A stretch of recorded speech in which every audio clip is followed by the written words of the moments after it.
શું આમ અભ્યાસ કરશે બાળકો? બનાસકાંઠા બાદ સુરતમાં પણ ગુલ્લીબાજ શિક્ષકો મળી આવ્યા છે. સુરત શહેરમાં 3 શિક્ષકો ચાલુ પગારે વિદેશ ફરવા ચાલ્યા ગયા હોવાની ઘટના પ્રકાશમાં આવી છે. ગુજરાતમાં શિક્ષકો વિદ્યાર્થીઓની જગ્યાએ તંત્રને ઉઠા ભણાવતા હોવાનું સર્વત્ર સામે આવી રહ્યું છે. ત્યારે પાલિકા સંચાલિત નગર પ્રાથમિક શિક્ષણ સમિતિમાં પણ અન્ય જિલ્લાઓની માફક 3 શિક્ષકો અંદાજે 6 મહિનાથી ગેરહાજર હોવા છતાં પગાર ચાલુ છે. અન્ય જિલ્લાઓમાં આવા કૌભાંડ બહાર આવ્યા બાદ સમિતિમાં પણ શિક્ષકોની હાજરીની ચકાસણી થઈ હતી, જેમાં શાળા ક્રમાંક 121ના શિક્ષક નિમિષા પટેલ અને ક્રમાંક 190ના આરતી ચૌધરી વિદેશ ગયા હોવાનું જણાવી 6 મહિનાથી વધુ સમયથી રજા માણી રહ્યા છે.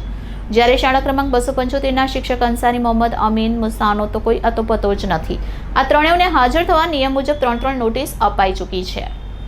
તપાસમાં સામે આવ્યું કે 100થી વધુ શિક્ષકો છે, જેમાં 44 CRC તરીકે કામ કરતા શિક્ષકો પણ શાળામાં હાજર રહેતા નથી. જ્યારે એક શિક્ષક તો URCનો નિયમ વગર ચાર્જ મળ્યા બાદ પણ શાળાના વર્ગમાં વર્ષોથી જતા જ નથી. આ લોકો પોતાના URCના કુલિંગ પીરિયડ દરમિયાન પણ શાળામાં જતા નથી. સમિતિમાં 1000થી વધુ શિક્ષકોની ઘટ છે, ત્યારે આ પ્રકારે ગુલ્લી મારીને નેતાગીરી કરતા રહેતા અને વર્ગખંડમાં નહીં જતા શિક્ષકો સામે પણ પગલાં લેવાઈ શકે છે.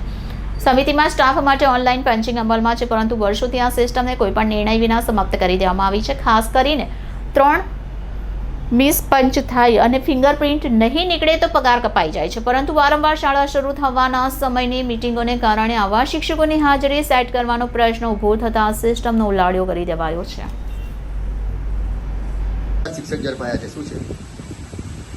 ગઈકાલે અમે ઓફિસમાં બેઠા હતા અને અમે ગુજરાત સરકાર અને શિક્ષણ સમિતિવાળા પણ શોધી રહ્યા હતા કે આપણે ત્યાં કેટલા શિક્ષકો નથી આવતા, અને તપાસ કરાવતા અમને 3 નામ એવા મળ્યા કે જે શિક્ષકો 6 મહિનાથી શાળામાં હાજર નથી. ક્યાં ચાલ્યા ગયા છે? હવે વિદેશ 2 શિક્ષિકા બહેનો તો વિદેશનું કારણ આપીને ગયા છે, અને એક જે અંસારીભાઈ છે તેનો 6 મહિનાથી કોઈ અટોપટો નથી. નોટિસ બોટિસ આપવામાં કઈ રીતની કાર્યવાહી આવે?